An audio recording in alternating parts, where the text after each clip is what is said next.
54페이지 양가로 5번 중개보수 산정 방법입니다. 거래금액 곱하기 요율을 해가지고 산출액 곱하기 2 쌍방으로부터 받습니다. 한도액이 있으면 한도액 범위 내에서만 받습니다.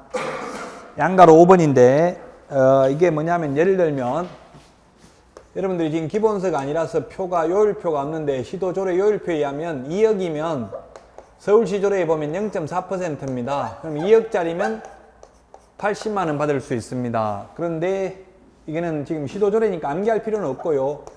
가령 1억 9천이면 2억 미만인 경우에는 0.5%입니다. 서울시 조례에 보면 0.5%면 5, 9, 45, 5, 1은 5, 95만 원이죠. 자, 모순이 생겼습니다. 2억짜리 중개하면 80만 원이고 1억 9천짜리 중개하면은 95만 원입니다. 이거는 모순이죠. 더 싼 걸 중개했는데 더 보수가 높으니까 따라서 이 경우 한도액이 2억 미만인 경우는 한도액이 80만 원입니다. 그래서 2억짜리를 중개하든 1억 6천짜리 매매를 중개하든 똑같이 80만 원입니다. 중개보수는 한도액이 80만 원이라고 있으면 비록 산출액이 95만 원 나와도 95만 원을 못 받고 한도액만 받을 수 있다는 의미입니다. 그래서 웬만한 거 중개하면 거의 80만 원은 보수가 되겠죠. 1억 6천 안 되는 거는 거의 없잖아요. 1억 6천짜리 매매 중개도 80만 원, 쌍방 각각 받으면 160만 원이라고 한 건만 하면 지금 통계를 보면 두 건 한 걸로 나와 있더라고요. 이게 통계가 진리는 아닙니다. 우리나라 개업공개사 한 달에 2건 매매 중개한 걸로 통계가 나와 있다고요. 근데 이거는 2건은 그 실거래가액 신고 들어간 것만 아마 돼서 그럴 거예요. 그 임대차도 있을 수 있고요. 월세도 있을 수 있고 이 2건만 된다면 이게 뭐 2건 해봐야 300만 원도 안 될 거 아니에요. 2건 했다면 거의. 그러면 먹고 살기 힘들겠죠. 월세 내고 광고비 들어가고 나면 한 푼도 못 번다는 이야기거든요. 항상 통계라는 거는 이게 좀 약간 이게 통계 그 해석하는 사람에 따라 다를 수가 있어요. 어쨌든 통계는 지금 한 2건밖에 못하는 걸 돼 있어요. 지금 9만 개가 넘었더라고요. 중개업소 숫자가 9만 개. 공인중개사 36만 명. 개업한 사람이 9만 명. 4명 중에 1명이 개업했다고요. 통계적으로 보면. 근데 그 개업한 사람 한 달에 2건 평균. 2건하고 가면 꼭 갈았다고 예, 2건까지 먹고 살기 힘들겠죠. 55페이지 보겠습니다. 55페이지 중개보수 적용기준입니다. 양가로 6번 중개보수는 쌍방 각각 받습니다. 방가로 2번 주택 및 실비의 경우 중개대상물 소재지와 사무소 소재지가 다른 경우에는 사무소 소재지 관할 시도조례가 정한 기준에 따라 중개보수 및 실비를 받아야 합니다. 양가로 7번 중개보수는 권리금은 포함하지 않는다. 앞에도 나왔고요. 다만 수고비로 대가를 받는 것은 있을 수 있다. 예, 권리금은 중개보수에 포함되지 않고 중개 대상물이 아니기 때문에 많이 받아도 중개보수 초과 규정에는 저촉되지 않는다. 이렇게 이야기했어요. 1억 권리금 받아주고 3천만 원 받아도 법 위반은 아닙니다. 양가로 8번 중개보수 지급시기 이게 올해 개정된 내용입니다. 지급시기는 당사자 약정으로 하되 약정이 없으면 잔금 지급 시 지급하면 중개보수에는 부가가치세는 별도로 수령할 수도 있다. 예, 중개보수 지급 시기는 당사자 약정이 있으면 약정에 따르고 약정이 없으면 거래계약 이행이 완료된 때, 거래대금 지급이 완료된 때 받을 수 있습니다. 이제 옛날에는 계약 승인만 되면 받을 수 있었는데 지금은 잔금 치러야 받을 수 있다고요. 당사자 사이에 약정이 없으면 약정이 있으면 약정에 따르고요. 간이가세사업자가 아니고 일반 가세사업자라면 부가가치세는 10% 받아도 법 위반이 아닙니다. 중개보수가 100만 원이면 부가가치세 10만 원 해서 110만 원 받아도 위반이 아니라는 이야기입니다. 자, 그 다음에 다시 그러면은 거기 양가로 6번에 방가로 2번 보겠습니다. 만약에 주된 사무소 본사는 서울에 있고요. 그 다음에 분사무소, 일반 회사, 지사, 지점을 우리 공인중개사법에서는 분사무소라고 한다고 했습니다. 분사무소는 충청남도 천안시에 있습니다. 근데 아파트는 중개 대상물은 경기도 군포시에 있습니다. 이런 경우 이 경기도 군포시에 있는 아파트를 천안시에 있는 중개사무소의 분사무소에서 중개했습니다. 매매 중개를 했습니다. 이런 경우에 어느 시도 조례가 정한 보수를 받을 수 있는지 사무소 기준이라고 했어요. 사무소 기준. 사무소인데 본사가 아니라 중개 행위를 한 사무소예요. 그러면 이런 경우는 충청남도 조례가 정하는 보수를 받을 수 있습니다. 사무소 기준이라고요. 중개 행위를 한 사무소. 중개 대상물이 위치한 이 아파트 기준이 아니고요. 사무소 소재지 시도 조례가 정한 중개 보수를 받는다. 양가로 6번에 방가로 2번 55페이지. 자, 그 다음에 중간에 2번 실비입니다. 실비라는 것은 실제 들어간 돈입니다. 예를 들면 등기사항 증명서 발급하는 데 들어간 돈, 차비, 뭐 비행기, 기차표 이런 것들이 실비입니다. 실제 들어간 돈이죠. 저는 어릴 때 실비 포장마차, 이게 무슨 포장마차일까 궁금했는데 실제 들어간 돈만 받는다, 싸다 이런 뜻이겠죠? 실비, 실제 들어간 돈입니다. 실비라는 게. 양가로 1번에 동그라미 1번 개업공개사는 중개대상물의 권리관계 등의 확인 또는 계약금 등의 반환채무 이행의 보장에 소요되는 실비를 받을 수 있다. 동그라미 1번 실비의 한도 등은 국토교통부령이 정하는 범위 안에서 시도 조례로 정한다. 양가로 2번 실비의 종류인데 중개상물 확인에 소요되는 비용은 영수증을 첨부하여 매도, 임대, 기타 권리를 이정코자 하는 의뢰인에게 청구할 수 있습니다. 그런데 방가로 2번 예치관리 소요 비용인데 개업공개사가 영수증을 첨부하여 매수, 임차 그 밖의 권리를 취득하고자 하는 의뢰인에게 받을 수 있다. 조금 전 시간에 이야기했잖아요. 계약금 등의 예탁금 제도와 관련되어서 소요되는 실비는 매수, 임차 의뢰인한테 받을 수 있다 했죠. 그럼 등기사항 증명서 떼는 데 들어간 돈은 매도, 임대 그 밖의 권리를 이전코자 하는 의뢰인한테 받는다고 했는데 현실적으로 중개사무소에서 지금 현실적으로 중개사무소에서는 등기사항 증명서 발급하는 데 들어가는 비용은 지금 현재 수도권에서는 법무사가 비용을 대줍니다. 그리고 지방에는 개업공개사가 보통 등기사항 증명서 떼는 데 들어간 돈을 부담합니다. 현실적으로는. 그러나 이론적으로는 매도, 임대 그 밖의 권리를 이전코자 하는 의뢰인한테 받을 수 있습니다. 그 이유는 민법 판례가 매도인은 완전한 소유권을 넘겨주고 잔금을 받는 게 동시이행 관계에 있습니다. 따라서 완전한 소유권인지 여부는 매도인이 스스로 등기사항 증명서를 발급받아서 입증해야 되기 때문에 매도인이 부담해야 됩니다. 등기사항 증명서 발급하는 데 들어간 돈. 현실과 이론이 좀 다르죠. 그래서 이론적으로는 권리를 이전코자 하는 의뢰인이 55페이지 맨 밑에 계약금 등의 예탁금 제도와 관련되는 비용은 매수, 임차 의뢰인한테 받을 수 있습니다. 자, 다음은 56페이지. 지금까지 한 내용이 좀 전의 시간에 계약금 등의 예탁금 제도 한 문제, 중개보수 두 문제 시험에 나옵니다. 세 문제 말씀드렸습니다. 56페이지 지도감독이 두 문제 출제됩니다. 자, 지도감독 하기 전에 또 혹시 제가 잊어먹을 수 있어서 미리 말씀드리면 저번 주에도 말씀드렸는데 다음 주는 휴강입니다. 9주일 때는 8주만 강의합니다. 뭐 9주가 별로 없겠습니다만은. 그래서 다음 주 한 주는 휴강한다는 점을 다시 한번 알려드립니다. 혹시 오지 마세요. 다음 주에는. 자, 56페이지 지도감독 등입니다. 제1절 1번에 지도감독관청인데요. 지도감독관청이 있고 지도감독의 대상이 있습니다. 지도감독관청. 자, 먼저 지도감독관청.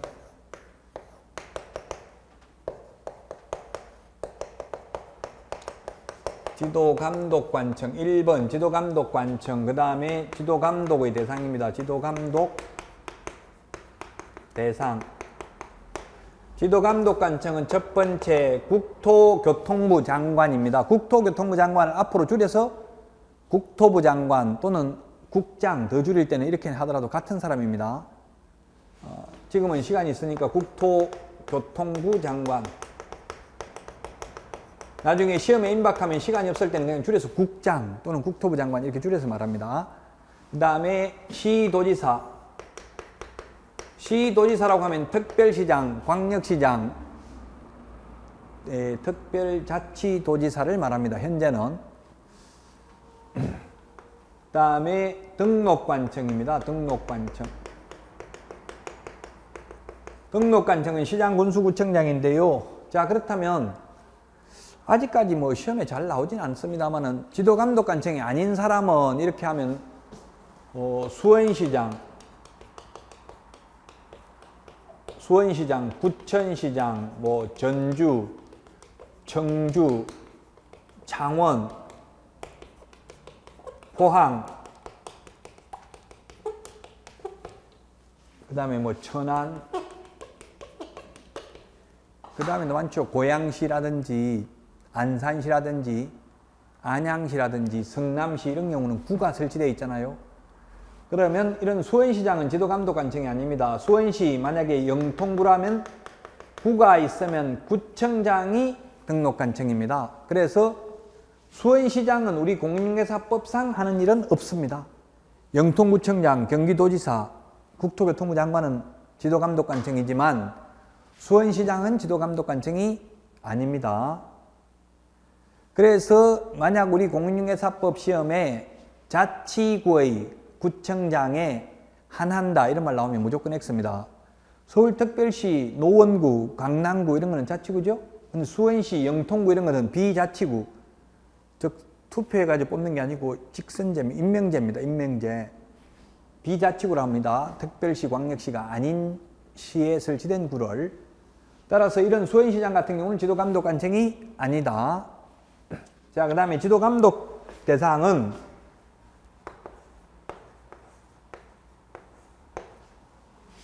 지도감독도 대상은 개업공인중개사, 그 다음에 무등록 개업공인중개사,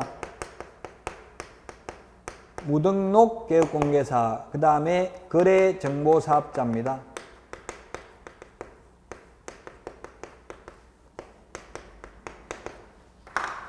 개업공개사, 무등록 개업공개사, 거래정보사업자입니다. 따라서 그러면 지도감독의 대상이 아닌 사람이 그러면 누가 있냐 하면은 지도감독 대상이 아닌 사람은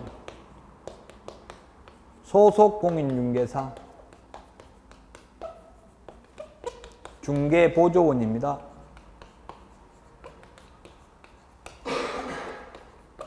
이런 사람은 지도감독의 대상이 아닙니다. 즉 구청 공무원이 나와가지고 실장, 우리 직원들 보고 그 계약서, 확인설명서 보존되어 있는 거 가지고 이리 와보세요. 이런 말 안 합니다. 왜냐하면 소속공인중개사나 중개보조원은 확인설명서, 계약서 보존할 의무가 없습니다.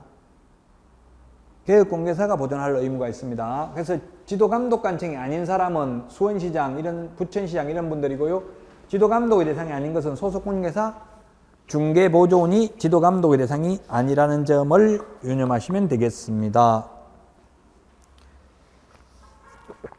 무등록, 무자격자도 지도감독의 대상이 됩니다. 예를 들어서 자격증도 취득하지 않고 공인중개사, 개업공개사 사무소 이렇게 간판을 달고 중개업을 하고 있으면 사무소 출입해서 사무소 폐쇄 명령을 내릴 수도 있습니다. 감독상 명령을 할 수 있다고. 무자격자는 감독할 수 있지만 소속공인중개사, 중개보조원은 감독하지 않는다고요. 사장을 감독한다고요. 개업공개사를. 다시 한번 용어정의 다 아시겠지만 이 공인중개사, 소속공인중개사, 개업공개사가 있는데 공인중개사는 이 법에 의해서 자격을 취득한 자 현재 약 36만 명입니다. 우리나라에. 그 중에서 개업공인중개사는 중개사무소 개설 등록을 한 자 약 9만 명입니다. 9만 명. 4명 중에 1명이 지금 개업을 했고요. 그 다음에 소속 공인중개사는 자격증을 취득해서 나무 밑에 취직을 한 사람, 우리 흔히 동네 말로는 실장이라고 하죠. 이분들이 지금 통계에 잡힌 거는 약 소속 공인중개사 중개보조원을 합해서 약 1,300여 명입니다. 나머지는 거의 다 고용신고를 하지 않고 현실적으로 대부분 근무는 하고 있습니다. 자, 지도감독 사유입니다. 3번. 부동산 투기 등 거래 동향 파악을 위해서 필요한 경우 동그라미 2번 이 법 위반 행위 확인, 자격 취소, 자격정지, 등록 취소, 업무정지 등 행정처분을 위해서 필요한 경우 감독상 명령을 할 수 있습니다. 옛날에는 수시검사와 정기검사가 있었습니다. 잘못이 있든 없든 1년에 한 번씩 정기검사를 했고요. 또 수시로 검사할 수 있다 이런 말이 있었어요. 물론 지금도 문구만 바꿔버렸을 뿐이지 실제로 그 동그라미 2번 이 법 위반 행위 확인하면은 포괄적으로 뭐 거의 다 들어갈 수 있죠. 위반했는지 확인하러 들어갔다 해버리면 할 말이 없잖아요. 근데 옛날에는 1년에 한 번씩 정기검사하게 돼 있었다고요. 그래서 제가 국토부에 질의했어요. 저는 5년 동안 중개업을 했는데 한 번도 정기검사를 못 받아봤습니다. 왜 저만 빼고 정기검사를 했는지 그 이유를 알려주십시오. 이렇게 질의했더니만 시간이 없어서 너뿐만 아니라 다른 사람도 다 못했다 이러더라고요. 그럼 왜 법을 위반했는지 그 이유를 알려주십시오. 물으니까 법을 바꾼 거예요. 이제 정기검사 없애버리고요. 수시검사도 없애버리고 이제는 특별한 잘못한 징후가 포착된 경우에만 들어가서 지도감독을 하겠다는 이야기입니다. 그래서 현실적으로는 보면 지도감독은 대부분 99%는 의뢰인이 민원을 제기한 경우에 지도감독합니다.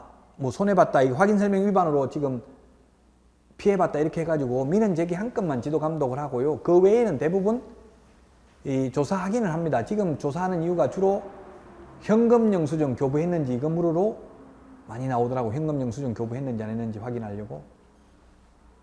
현금 영수증, 그건 우리 법이 공인중개사법이 아니죠. 소득세법이나 법인세법, 부가가치세법에 의해서 10만 원 이상 현금 받으면 현금 영수증을 교부해야 돼요. 근데 현실적으로는 아직도 안 하는 중개업소가 많이 있습니다. 자, 동그라미 4번 지도감독의 방법은 업무에 관한 사항을 보고하게 하거나 자료 제출 그 밖에 필요한 명령을 할 수 있으며 동그라미 3번 소속 공무원으로 하여금 중개사무소 또는 무등록 개업공개사의 사무소를 포함해서 출입하여 장부, 서류 등을 조사 또는 검사하게 할 수 있다. 이 경우 출입검사를 하는 공무원은 정표, 공무원 신분증 플러스 조사검사증명서를 지니고 상대방에게 내보여야 한다. 제가 현실적으로 중개사무소 들어가가지고 이렇게 그 게시해 놓은 거 있잖아요. 자격증, 등록증, 보정설정 증명서류.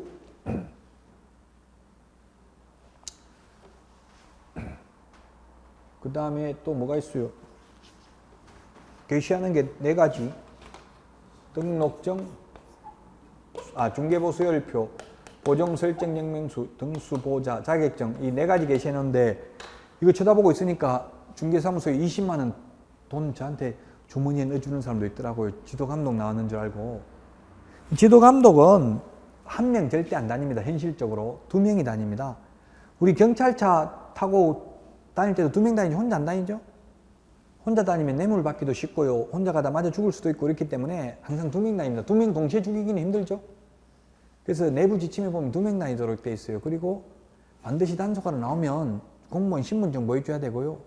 조사검사증명서 제시해야 돼요. 그냥 와가지고 이렇게 쳐다만 보고 있으면 안 됩니다. 난 어디서 나온 공무원입니다 하고 신분증 보여줘야 되고요. 조사검사증명서 보여줘야 된다고요. 그렇게 단속을 해버리면 바로 무슨 비상벨이 있는지 어떻게 되는지 몰라도 하여튼 다른 중개사무소 연락이 돼가지고 금방 거의 다 한 1분 만에 다 퍼져버립니다. 그 동네 중개사무소. 그러면 전부 다 문 닫고 다 도망가 버립니다. 그럼 하루에 단속 나가면 한 중개업소밖에 못 한대요. 전부 다 문 닫고 다 도망가고 없으니까.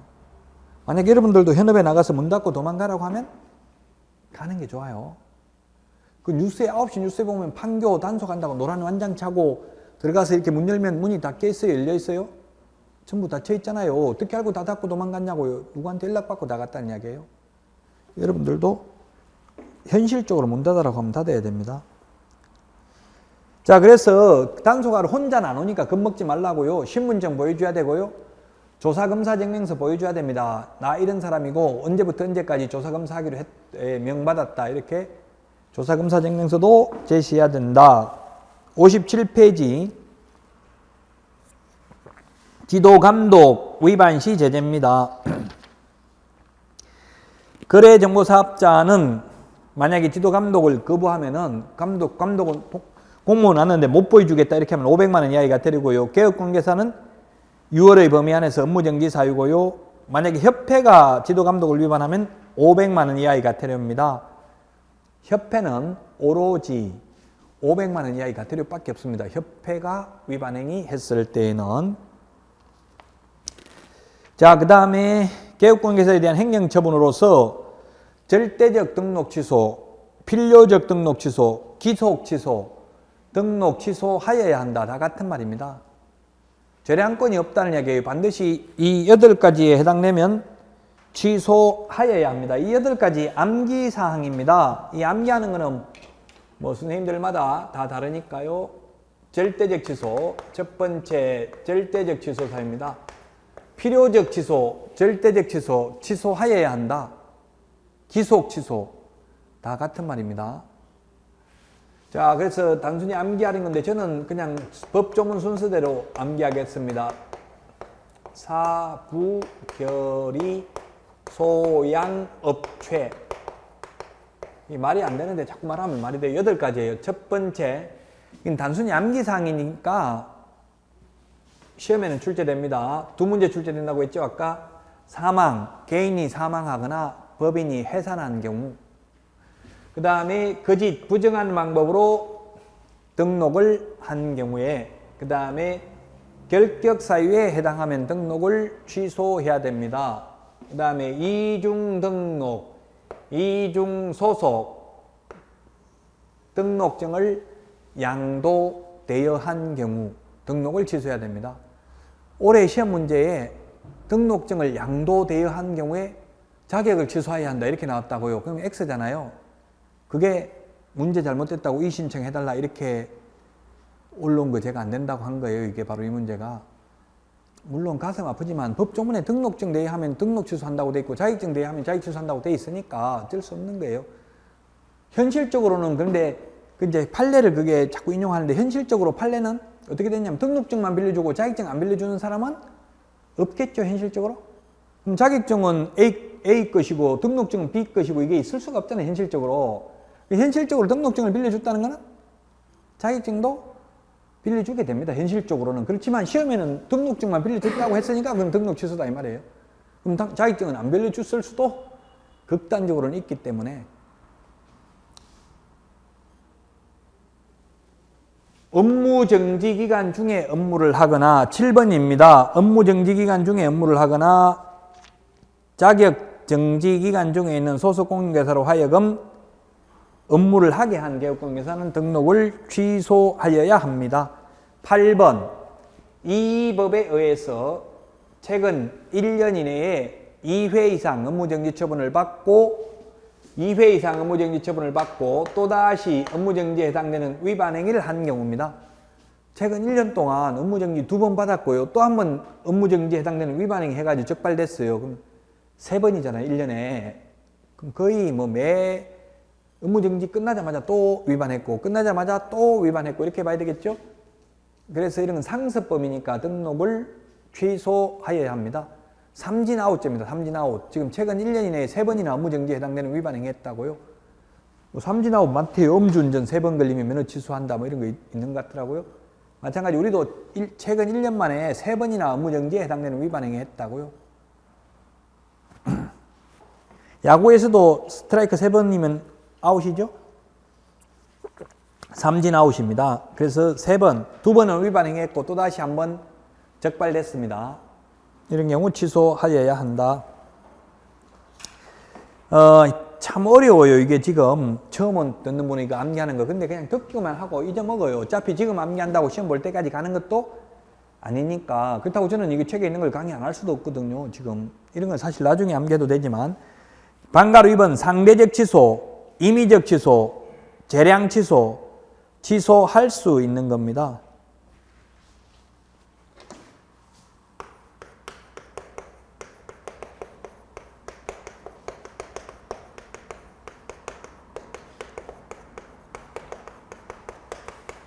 임의적 취소, 절대적 취소, 임의적 취소, 상대적 취소, 취소할 수 있다 같은 말입니다. 재량 취소 같은 말입니다. 할 수도 있고 안 할 수도 있는 겁니다. 요것은 11가지인데요. 2, 4, 6, 7, 8, 9, 10, 11가지. 11가지인데 순서는 조금 책하고 달라요. 순서가. 그래서 일단 듣기만 하세요. 첫 번째, 여기 이중등록, 이중소속은 절대적 취소입니다. 이중등록, 이중소속은. 그런데 이것은 이중사무소, 이중계약서입니다. 이중사무소, 이중계약서는 임의적 취소입니다. 이중등록, 이중소속은 절대적 취소입니다. 그 다음에 겸업제한 위반입니다. 법인은 법제 14조에 규정된 6가지 업무만 겸업할 수 있습니다. 책 순서하고 다르니까 그냥 참고로 듣기만 하세요. 법인인 경우는 6가지 업무만 겸업할 수 있고 담배 파는 것 불가능합니다. 개인 중개업소는 담배 팔아도 되죠? 만약에 담배를 판다든지 이렇게 하다가 적발되면 등록을 취소할 수 있습니다.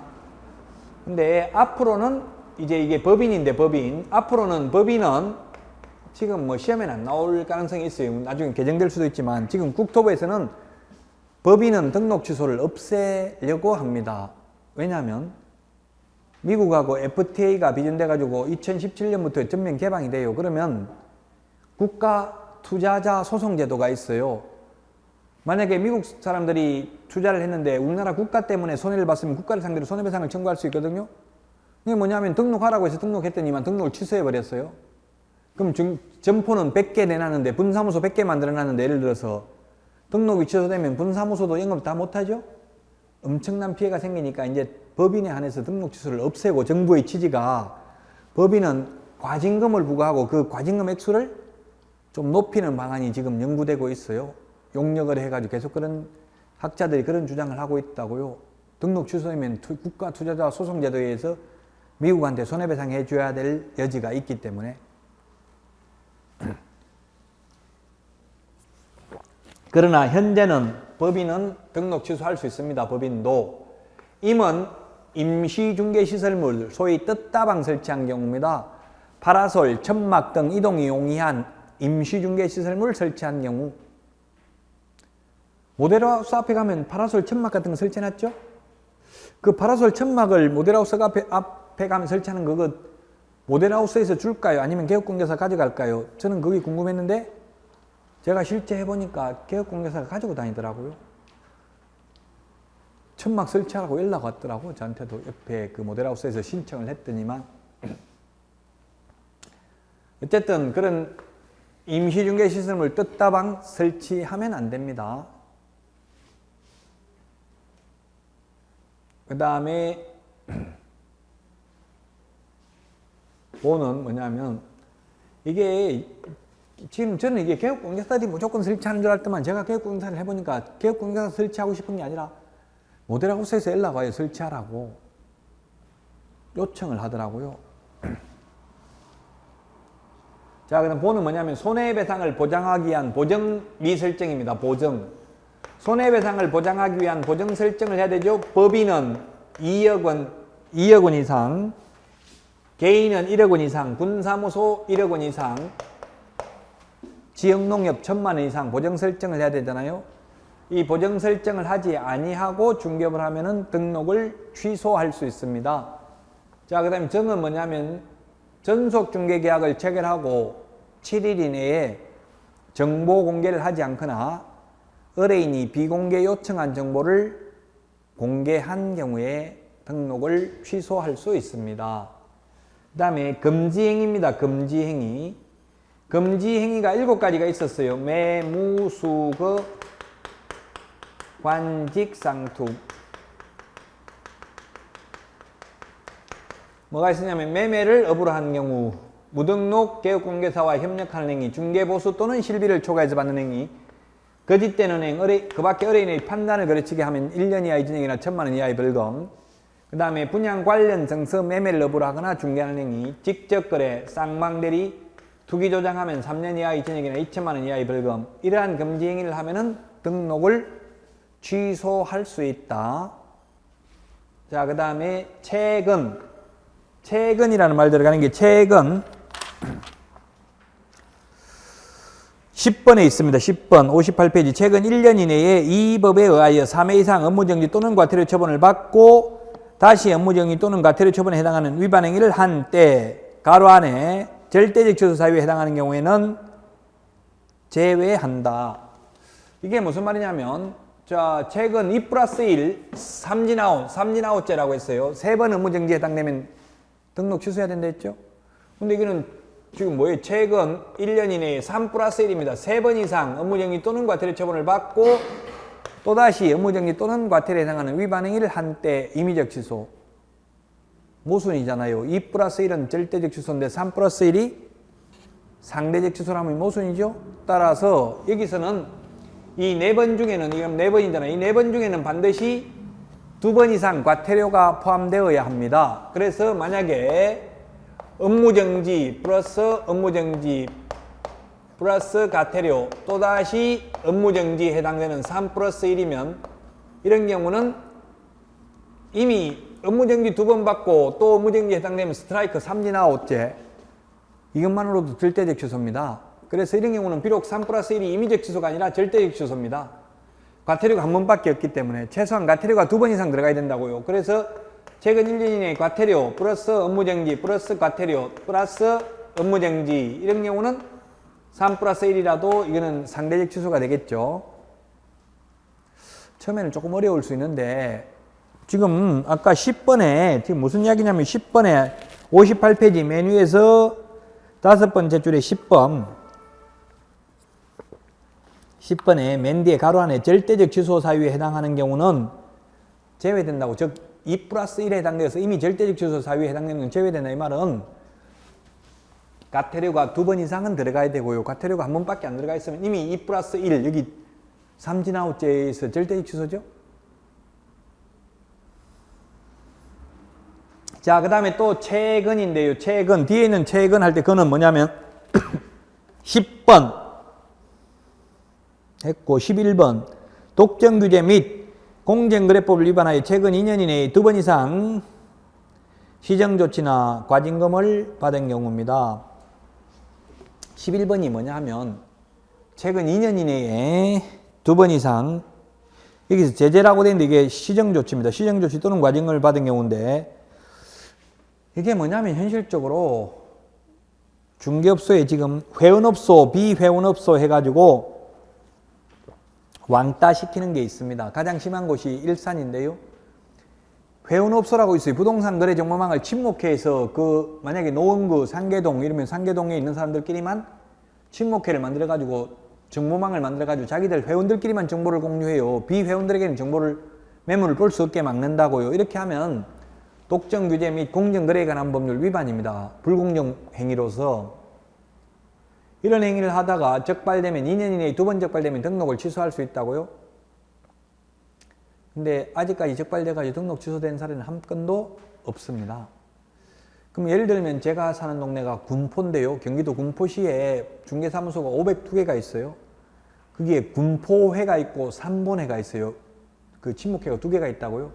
그럼 군포회가 한 300명 정도 돼요, 회원이. 그 자기들 회원들끼리만 정보를 공유할 수 있어요. 그러면 비회원들은 그 정보에 접근을 할 수가 없으니까 뭐 어디 민원을 제기하려고 해도 알 수가 없잖아요. 그 회원들 중에서 내부 고발이 있어야 이걸 밝힐 수가 있잖아요. 근데 그 회원들은 회원업소는 권리금을 훨씬 더 받을 수 있기 때문에 내부 고발을 거의 안 하겠죠? 그래서 지금 우리나라에서 이게 왕따 시키는 게 있다고 비회원업소라 해가지고 그래서 이런 걸 못하게 하려고 이런 규정을 두었습니다만은 현실적으로는 이런 공인중개사법 규정이 있음에도 불구하고 지금 친목회를 만들어가지고 왕따 시키고 있는 게 현실입니다. 그래서 이제 못하게 하려고 이렇게 독점규제 및 공정거래법 위반으로 최근 2년 이내에 2회 이상 시정조치나 과징금을 받으면 등록을 취소할 수 있다는 규정을 만들었습니다. 최근까지 했습니다. 최근. 그 다음에 휴등이라고 했는데 휴는 6개월 이상 무단휴업한 경우에 등록을 취소할 수 있습니다. 6개월 이상이 아니고 6개월 초과네요. 6개월 초과해서 무단휴업하면 등록을 취소할 수 있다. 3개월 초과해서 무단휴업을 하면 100만 원 이하의 과태료입니다. 6월 초과 무단휴업. 장기간 무단휴업하면은 중개업을 할 의사가 없는 것으로 보고 등록을 취소할 수 있습니다. 개업공개사라는 통계에서는 지워야 되니까. 자, 그 다음에 등록 기준 미달입니다. 앞에서 법인의 등록 기준이 5가지가 있었습니다. 이 등록 기준 미달은 몇 번에 있나요? 등록 기준 미달이?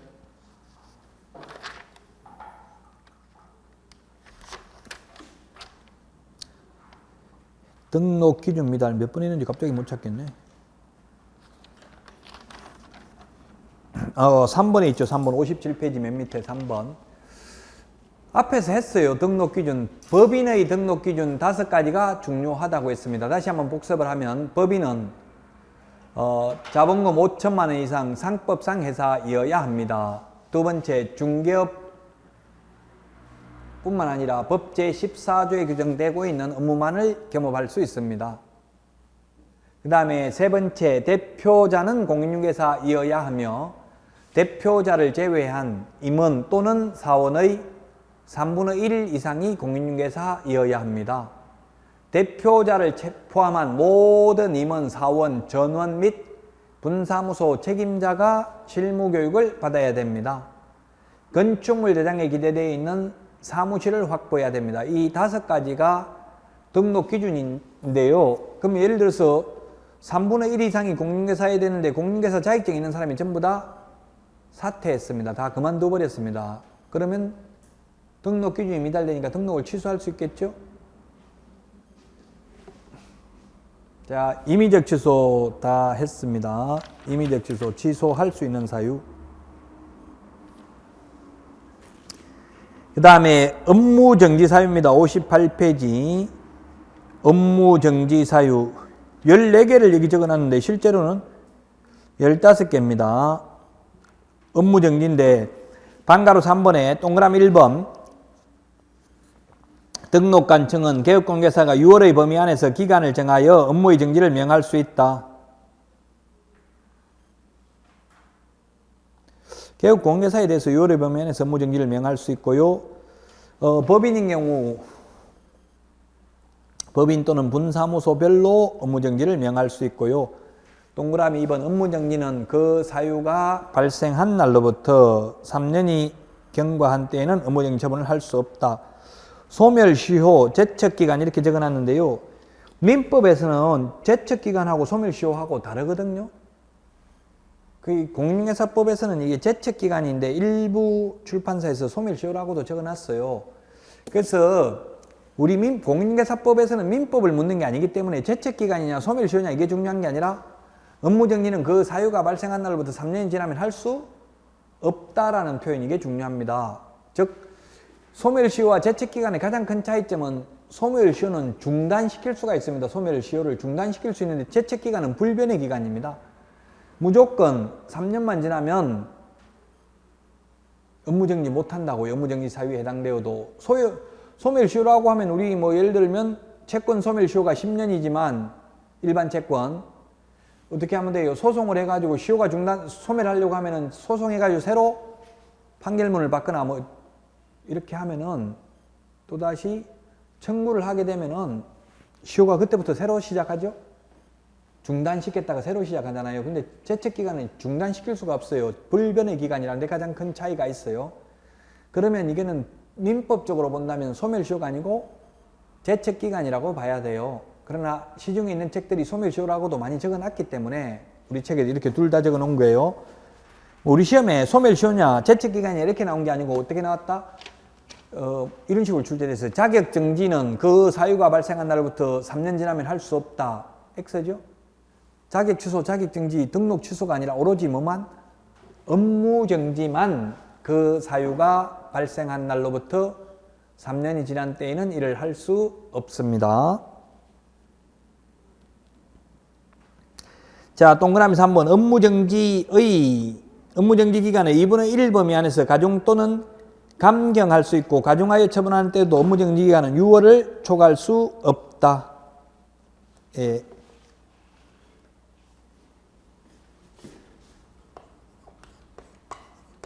업무정지 사유인데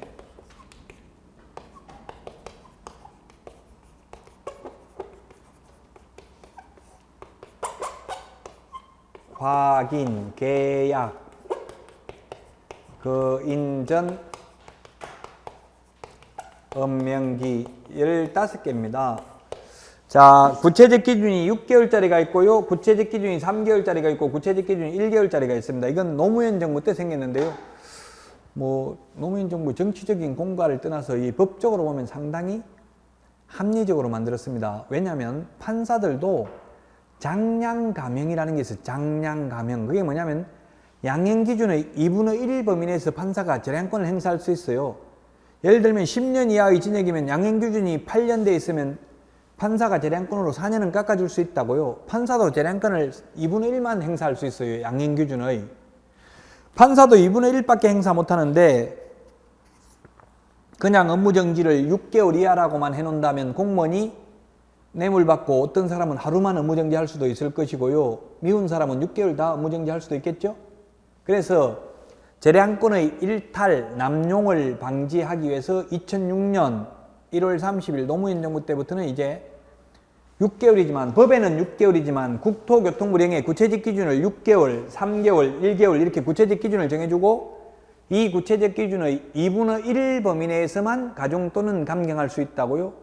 아무리 가중하더라도 법에서 정하고 있는 6개월을 초과할 수는 없어요. 그래서 만약에 6개월이 구체적 기준 6개월이면 여기다 3개월을 더해줄 수도 있고 3개월을 빼줄 수도 있는데 그렇다면 9개월에서부터 3개월 업무정지를 할 수 있지만 아무리 가중하더라도 법에서 정하고 있는 6월을 초과할 수는 없기 때문에 6개월에서 3개월 사이에서만 재량권을 행사할 수 있다고요. 만약 구체적 기준이 3개월이라면 2분의 1을 더해준다면 1.5개월을 더해주거나 1.5개월을 빼줄 수 있다. 그러면 4.5개월에서부터 1.5개월 사이에서만 재량권을 행사할 수 있다는 이야기입니다. 15가지입니다. 지금 15가지 암기 못하셔도 됩니다. 자, 우리 책하고는 순서가 달라요. 그래서 책 보지 마시고 그냥 제 이야기만 들어요. 왜 다르냐면 저는 구체적 기준이 무거운 것 6개월, 3개월, 1개월 이렇게 암기를 합니다. 올해 시험과 작년의 시험에서는 이렇게 어렵게 안 나왔어요. 구체적 기준까지는 안 물었어요. 만약 내년에 어렵게 낸다면 구체적 기준을 과거에 물은 적이 있거든요. 그래서 어차피 안 되려면 무거운 것부터 보자는 이야기예요. 자, 결이 뭐냐면 그 1번에 있는 걸 거예요. 1번 결격 사유에 해당하는 자를 고용하고 2개월 이내에 그 사유를 해소하지 않는 경우입니다. 구체적 기준이 6개월입니다. 지금 우리 책에는 구체적 기준 안 나와 있어요. 아직까지는 공부를 안 하는데 제가 너무 오버해서 말할 수도 있는 건데 어차피 나중에 시험 보기 전에 알아야 되거든요. 자, 6개월이고 구체적 기준이 책하고는 조금 순서가 다른 점을 양지하시고요. 그 다음에 정의 뭐냐면 정보를 거짓으로 공개한 개업 공개사 구체적 기준이 6개월입니다. 공은 뭐냐면 독점 규제 및 공정거래에 관한 법률 위반으로 한 번이라도 시정조치나 과징금을 받으면 6개월 업무정지를 할 수 있습니다. 구체적 기준 6개월. 그 다음 이런 책은 1년 이내에 2회 이상 업무정지 또는 과태료 처분을 받고 또다시 과태료에 해당하는 위반 행위를 한 때 업무정지 6개월 범위 안에서 할 수 있습니다. 구체적 기준 6개월이고 임은 임의적 등록 취소, 즉 등록을 취소할 수 있는 사유에 해당되면 안 할 수도 있고요. 안 하면 업무정지 6개월 할 수도 있다는 이야기입니다. 구체적 기준 6개월. 자, 그 다음에 확인 설명과 관련되는 게 2가지가 있습니다. 작년까지는 3가지였습니다. 올해 개정된 게 작년에는 확인 설명을 하지 않거나 근거 자료 제시하지 않아도 6월 이하의 업무정지였는데 올해는 500만 원 이하의 과태료로 바뀌었고요.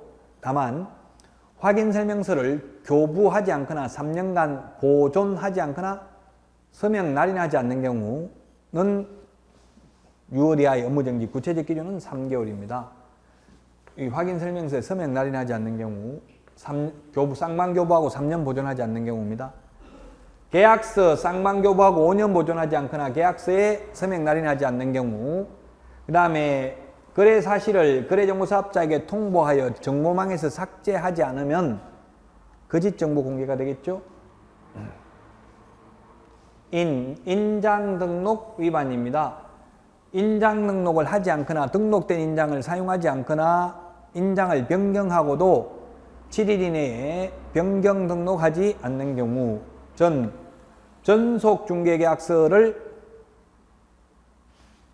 3년간 보존하지 않는 경우, 전속 중개계약을 체결하면서 전속 중개계약서를 사용하지 않는 경우 등입니다. 전속 중개계약 위반은 모두 다 업무정지고요. 다만 임의적 취소는 딱 두 가지가 있어요. 7일 이내에 정보 공개하지 않거나 비공개 요청한 정보를 공개하면 등록을 취소할 수 있고, 그 외에 이 전속 중개계약 위반은 모두 업무정지입니다. 업은 뭐냐면 업무 지역 범위를 위반한 경우입니다. 법부칙 제6조 2항의 규정에 의해서 중개사무소 개설 등록을 한 것으로 보는 자, 소위 중개인입니다. 중개인이 업무지역 범위 특별시, 광역시, 도, 관할구역 안에 있는, 관할구역 밖에 있는 중개사무를 중개하게 되면 업무정지고요. 구체적 기준 3개월. 감독상 명령을 위반한 개업공개사 6월 이하의 업무정지, 구체적 기준 3개월입니다. 감독상 명령을 위반한 협회나 거래정보사업자는 500만 원 이하의 과태료였습니다.